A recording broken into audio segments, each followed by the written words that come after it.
आज हम आपका यूनिट टेस्ट का सेकंड चैप्टर रिवाइज करने जा रहे हैं। इस चैप्टर में आपने राइटिंग एंड सिटी लाइफ, जो कि चैप्टर का नाम है, यानी कि लेखन कला और शहरी जीवन, इसके बारे में पढ़ना है। उससे पहले बेटा मैं आपको बताना चाहूँगी कि हमारे विश्व इतिहास में 4 सभ्यताएं मुख्य रही हैं जो कि समकालीन थी, कंटेम्प्रेरी थी ये सिविलाइजेशंस। उसमें फर्स्ट आपके हड़प्पा सिविलाइजेशन, सेकंड एक आपकी मेसोपोटामिया सिविलाइजेशन, एक आपकी अफ्रीका में इजिप्ट सिविलाइजेशन और एक चाइना में आपकी ह्वांग हो सिविलाइजेशन। तो इन समकालीन यानी कंटेम्प्रेरी सिविलाइजेशंस में से हम एक मेसोपोटामिया सिविलाइजेशन के बारे में पढ़ेंगे। इस मेसोपोटामिया में जो मेन चीज़ें थी वो हमने देखनी है। ये मेसोपोटामिया जहाँ पर आज आपका इराक और ईरान, जो आज आपके वर्ल्ड मैप में जहाँ इराक और ईरान है, उसी क्षेत्र में ये सभ्यता स्थित थी। तो हम इस चैप्टर में आज उसके बारे में पढ़ेंगे और इसका टाइम पीरियड जो कि नियर अबाउट आज से 3200 ईयर्स अगो, 3200 साल पहले की जो बातें हैं वो हम इसमें देखेंगे। अब इसमें सबसे पहले जो मेसोपोटामिया है, ये शहरी जीवन की शुरुआत यहीं पर हुई। इसमें जो बताया गया है कि यह ज़मीन 2 नदियों के बीच, 2 रिवर्स यूफ्रेट्स एंड टिग्रीज, उनके बीच का जो लैंड एरिया है उसको शो करता है। और आज ये जो आपका इराक वाला रिपब्लिक, गणतंत्र इराक के क्षेत्र में स्थित है। अब ये मेसोपोटामिया सिविलाइजेशन फेमस क्यों थी?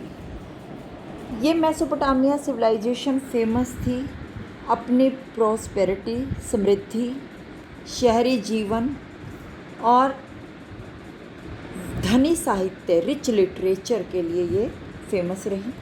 साथ में मैथमेटिक्स और इसकी जो वास्तुशास्त्र, खगोल विद्या, वो भी प्रसिद्ध था।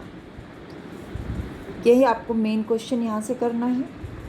उसके बाद आपका जो है कि मेसोपोटामिया वर्ड आया कहाँ से? मेसोपोटामिया जो वर्ड है ये यूनानी भाषा के 2 वर्ड, ग्रीक वर्ड्स यानी कि मेसोस, जिसका मीनिंग मिडल, मध्य, और पोटेमस, जिसका मीनिंग है नदी, यानी कि ये मध्य और 2 नदियों के बीच का क्षेत्र। 2 नदियाँ दजला और फ्रात, यूफ्रेट्स एंड टिग्रीज। ये आपको मेन यहाँ से आपके 2 क्वेश्चंस बनते हैं। उसके बाद हम इसमें इस सभ्यता के बारे में देखेंगे कि इसकी मेन लैंग्वेज क्या थी।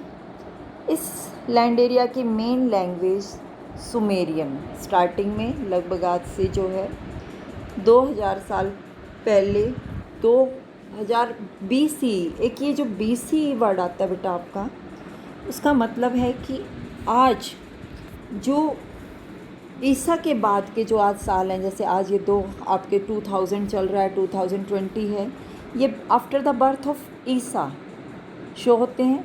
लेकिन उससे जो पहले वाले हैं, उससे माइनस में आपके पीछे चले जाएंगे, उनके लिए आ जाता है BCE वर्ड, ईसा पूर्व। ठीक है, तो 2000 BCE, 2000 BC, यानी कि नियर अबाउट आज से 4000 ईयर्स बिफोर की हम बात कर रहे हैं। ठीक है, तो ये हमने देखना है। तो इसकी मेन लैंग्वेज उस टाइम में सुमेरियन थी, लेकिन बाद में कुछ टाइम बाद अक्कद लैंग्वेज, वो कब आपका जो है 2400 BCE में इसमें जो है रिप्लेस कर दिया इसको। इसके बाद मेन हमने इसने करना है कि ये जो मेसोपोटामिया है, इसकी खोज कब स्टार्ट हुई। कोई भी जो हिस्ट्री है आपके इतिहास में, किसी भी चीज़ के बारे में जब हमने उसका अतीत के बारे में जानकारी लेनी है तो कुछ ऐसे इंसिडेंट्स होते हैं जिनकी वजह से जो हमारे आर्कियोलॉजिस्ट हैं या इतिहासकार हैं वो उस स्थान को ढूंढना शुरू करते हैं। तो इसमें आपका जो है मेसोपोटामिया के इतिहासकारों ने इसके इतिहास के लिए जानकारी नियर अबाउट 1840s में 1840 में इसको जो है ढूंढना शुरू किया। और इसको ढूंढा उन्होंने कैसे, कौन से मेन सोर्सेज थे, उसके लिए है आपका जो मेसोपोटामिया में बिल्डिंग्स मिली, जो वहाँ पर स्टैचूज़ मिले, जो ऑर्नामेंट्स मिली और जो टूल्स, सील्स यानी कि गहने, मोहरें या कुछ इमारतें इत्यादि मिली, और इसके अलावा हजारों साल पहले लिखे हुए दस्तावेज, रिटन डॉक्यूमेंट्स। तो इन सब से हमें मेसोपोटामिया की सभ्यता के बारे में पता चला। तो मेन सोर्सेज ऑफ आपके जो हैं नॉलेज ऑफ मेसोपोटामिया ये रहे। अब इसके बाद एक और मेन सोर्स है, वो है उसकी नॉलेज के लिए बाइबल। बाइबल में इसका ओल्ड टेस्टामेंट, जो हमारे बाइबल का जो पुराना लिखा हुआ ग्रंथ है उसको हम ओल्ड टेस्टामेंट के नाम से जानते हैं। ओल्ड टेस्टामेंट में भी इसके बारे में काफ़ी कुछ बताया गया है और उसी ओल्ड टेस्टामेंट में एक एग्ज़ाम्पल लिया गया है। उसमें है आपकी स्टोरी ऑफ फ्लड, जल प्लावन की कहानी। अब इस स्टोरी ऑफ फ्लड में क्या है, इसके अनुसार आपका कि पृथ्वी पर एक ऐसी फ्लड आई, एक ऐसा जल प्लावन हुआ जिससे उसकी सारी लाइफ जो है, जो भी इसमें जीव जंतु थे वो नष्ट हो गए।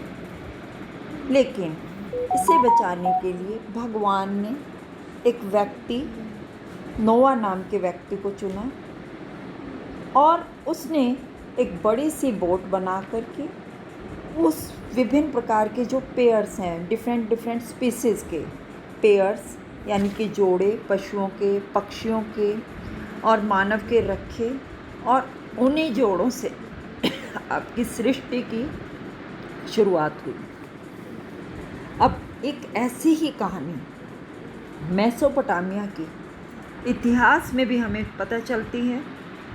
उस इतिहास में इस हीरो या इस पात्र या इस कैरेक्टर का नाम ज़ियोसूद्र है। जैसे बाइबल में नोआ है, ऐसे इसमें ज़ियोसूद्र या उत्तनापिष्टम, ये भी आपका एक इम्पॉर्टेंट क्वेश्चन बनता है। इसके बाद हम मेन देखेंगे मेसोपोटामिया और इसका भूगोल। मेसोपोटामिया में उसकी ज्योग्राफी के बारे में, जैसे कि आप इंडिया की ज्योग्राफी के बारे में भी जानते हैं, ये डाइवर्स एनवायरनमेंट है। यहाँ पर डाइवर्स एनवायरनमेंट में कहीं पर आपके लैंड एरियाज़ हैं, कहीं माउंटेन्स हैं, कहीं पर आपकी जो है सफिशिएंट रेनफॉल होती है, और इसी वजह से यहाँ नियर अबाउट 7000 to 6000 BCE यानी कि 6000 ईस्वी पूर्व के बीच खेती शुरू हो गई थी। इसके कुछ पार्ट में, नॉर्दर्न पार्ट में हायर लैंड्स हैं, ऊंची भूमि, जिसमें स्टेपी ग्रास लैंड्स, और यहाँ पर आपकी जो है एनिमल रियरिंग का वर्क अच्छे ढंग से होता है। मेन इनका जो सोर्स ऑफ लिविंग यही है इस एरिया में। विंटर टाइम पीरियड में यहाँ पर बहुत सारी जो हैं आपकी ग्रासेस पर शीप्स और गोट्स, उनका फीड अवेलेबल हो जाता है, तो लोग उसके बेस पे भी अपनी लाइफ स्पेंड करते हैं।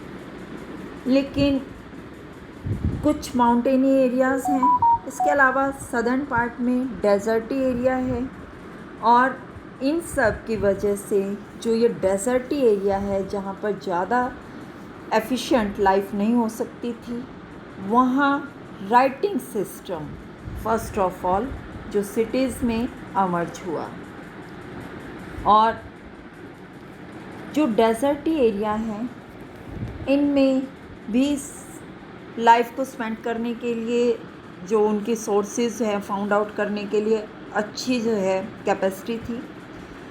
साथ में जो आपकी जो रिवर्स हैं यूफ्रेट्स एंड टिग्रीस, ये नॉर्दर्न पार्ट में माउंटेन से निकल करके अपने साथ फर्टाइल सोइल लेकर आती थी और जिसकी वजह से फ्लडी जो आपके प्लेन्स थे वो क्या थे, बाद में एल्वियल लैंड में कन्वर्ट हो गए। ठीक है, तो इस तरह से ये आपके जो है मेन मेसोपोटामिया की ज्योग्राफी और जो main living sources of Mesopotamian peoples हो गए। और इसी वजह से यहाँ पर एग्रीकल्चर पर मेन फोकस हुआ और रिवर्स में जो इरिगेशन फैसिलिटीज़ की वजह से बाद में कनाल्स बनाई गई यहाँ, और उन कनाल्स में जहाँ पर आपके सफिशिएंट रेनफॉल नहीं थी आपकी इरिगेशन में हेल्प की। तो ये मेन आपका बेटा क्वेश्चन यहाँ पर हो गया। उसके बाद जो आपके डेजर्टी एरिया हैं, डेजर्टी एरिया में गर्मियों में आपके खजूर के पेड़ फल देते थे और जो विलेज थे वो टाइम टू टाइम प्रॉस्पेयर्स हुए। और मेन प्रॉस्पेरिटी ऑफ विलेज उसने क्या स्टार्ट किया, जो वहाँ पर जब आप देखते हैं कि कोई भी एरिया जब प्रॉस्पेयर्स हो जाता है, जैसे आज भी कोई गांव समृद्ध हो जाता है तो उनको दूसरे सोर्सेज अवेलेबल होने स्टार्ट हो जाते हैं। तो जो विलेज का सरप्लस मटेरियल था, जो उनकी प्रॉस्पेरिटी थी, उसने किस में हेल्प की, डेवलपमेंट ऑफ अर्बनाइजेशन। तो अब अगला आपका नेक्स्ट टॉपिक आ जाता है इम्पोर्टेंस ऑफ अर्बनाइजेशन। कर देख बार कुछ बार इसमें बता दूँ।